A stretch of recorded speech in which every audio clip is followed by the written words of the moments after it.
আসসালামু আলাইকুম। সিমিস creative lifestyle থেকে আমি সিমি সবাইকে ওয়েলকাম করছি নতুন আরও একটি ব্লগ ভিডিও দেখার জন্য। বেশ অনেক দিন পরে আজকে নতুন আরও একটি ভিডিও নিয়ে হাজির হয়ে গেলাম।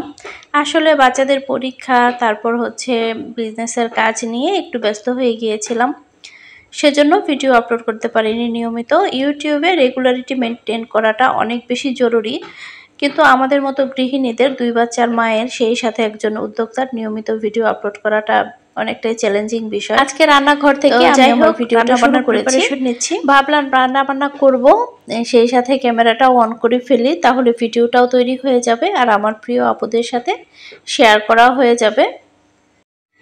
শীত কিন্তু প্রায় চলে এসেছে, আর এই শীতের মধ্যে আমার কিচেনের অতি প্রয়োজনীয় একটা জিনিস কিনেছি।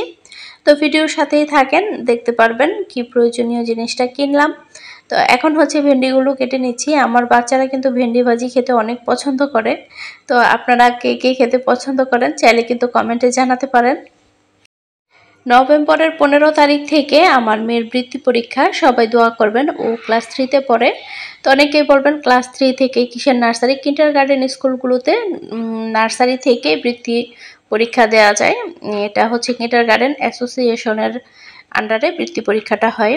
তো 15 তারিখ থেকে ওর পরীক্ষা, তো ওকে নিয়ে অনেকটাই ব্যস্ত সময় কাটছে। যেহেতু পরীক্ষা দিবে, একটু পড়াশোনা তো করতেই হয়। তো যাই হোক, মেয়েকে নিয়ে ব্যস্ত সময় কাটাচ্ছি। সেই সাথে হচ্ছে ছেলেরও বার্ষিক পরীক্ষা, আবার মেয়েরও বার্ষিক পরীক্ষা, আর বার্ষিক পরীক্ষার আগেই হচ্ছে বৃত্তি পরীক্ষাটা হবে। তো সব কিছু মিলিয়ে একদম হযবরল অবস্থা হয়ে গেছে। তো বিজনেসের কাজগুলো এর মধ্যে করতে হচ্ছে, প্রতিনিয়ত আপুদের অর্ডারের পার্সেলগুলো সঠিক সময়ে ওনাদের হাতে পৌঁছে দেওয়া। তো সব কিছু কিন্তু মুখে বলা বা চোখে আমরা যেরকম দেখাই ততটা সহজ না। আসলে করতে গেলে বোঝা যায় কাজটা কতটা কঠিন। আসলে সব কাজই যতটা সহজ মনে হয়, আসলে কিন্তু অতটাও সহজ নয়।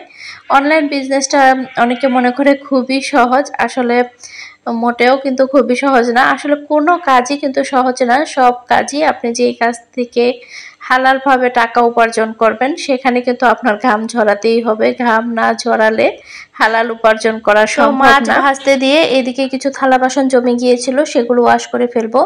তো এটা হচ্ছে আমার একটা অভ্যাস, কাজ করতে করতে, রান্না করতে করতে আমি কিন্তু সব থালা বাসন, তারপর হচ্ছে রান্নাঘর যে ছোটোখাটো ক্লিনিংয়ের কাজ থাকে সেগুলো শেষ করে ফেলি।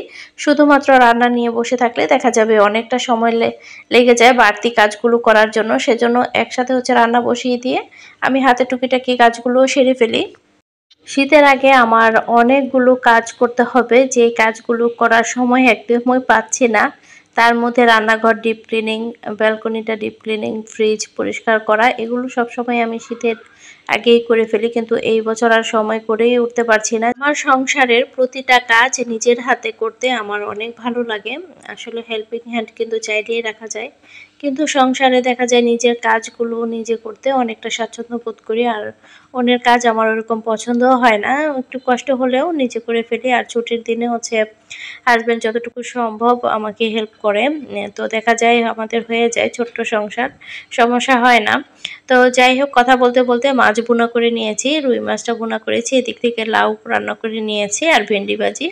তো এই ছিল আজকে রান্না বান্না, একদম সিম্পল খাবার দাবার রান্না করেছি। তবে এই সিম্পল খাবারগুলো হচ্ছে আমার হাজব্যান্ডের অনেক বেশি পছন্দের খাবার। তো এখানে হচ্ছে এখন ভেন্ডি ভাজিটা করে নিয়েছি। ভেন্ডি ভাজিটা করা হলেই হচ্ছে আমার রান্না বান্নার ঝামেলা শেষ। তারপরে হচ্ছে অন্য কাজ শুরু করব। এতক্ষণ পর্যন্ত যারা আমার ভিডিওর সাথেই আছেন, সবার কাছে অনুরোধ থাকবে দয়া করে ভিডিওতে একটি লাইক দিয়ে দিবেন। আর আমার চ্যানেলে নতুন হয়ে থাকলে চ্যানেলটিকে সাবস্ক্রাইব করে আমার সাথেই থেকে যাবেন। আর অলরেডি যারা সাবস্ক্রাইব করে দিয়েছেন সবাইকে অসংখ্য ধন্যবাদ জানাচ্ছি আমার পাশে থাকার জন্য। এই তো আমাদের আজকের দুপুরের মেনু আপনাদেরকে দেখিয়ে দিলাম। ঝটপট রান্নাবান্নাগুলো করে নিয়েছি।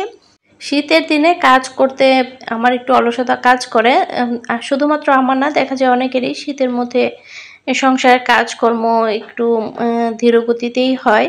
তো আমার যেহেতু রান্নাঘরের চুলাটাতে সমস্যা ছিল, তো আমরা ধারণা করছি যে সমস্যা ছিল, তো চুলাটা চেঞ্জ করে আরেকটা নতুন চুলা এনেছি। তো আমার বান্ধবীর বাসায় এই সমস্যাটা ছিল, তো ও বলল যে এই ধরনের চুলাগুলো, মানে একদম কম দামের যে চুলাগুলো আছে সেগুলো কিনলে নাকি ভালো। তো আমার চুলার যে সমস্যাটা ছিল সেটা হচ্ছে আমার সিলিন্ডার ভরলে দেখা যেত 10 দিন 11 দিনের মধ্যেই হচ্ছে আমার সিলিন্ডার শেষ হয়ে যেত। তো সবাই বলছিল যে চুলার সমস্যার কারণে এরকম হয়েছে। আর আমাদেরও এরকমই মনে হচ্ছে, কারণ মিস্ত্রি এনে আমরা হচ্ছে সবকিছু মানে চেক করিয়েছিলাম, তো আমরা কোনো সমস্যা পাই নাই। বাড়িওয়ালাও মিস্ত্রি এনে চেক করিয়েছে, তো কোনো রকম সমস্যাই পায় নাই। তো ধারণা করা হচ্ছে এখন যে চুলার সমস্যার কারণে এরকম হচ্ছে, যেহেতু অন্য কোনো সমস্যা নাই। তো সেজন্য আমরা হচ্ছে নতুন একটা চুলা এনেছি, যদিও কম প্রাইসের মধ্যে এবার চুলাটা এনেছি।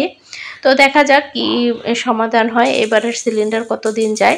আর এর আগে তো আমি কারেন্টের চুলাতেই রান্না করছিলাম। আর যেহেতু শীত আসছে, দেখা যায় কারেন্টের চুলায় রান্না করলে, এক চুলাতে রান্না করলে আমার রান্না বান্না করতে অনেকটাই সময় লেগে যাবে।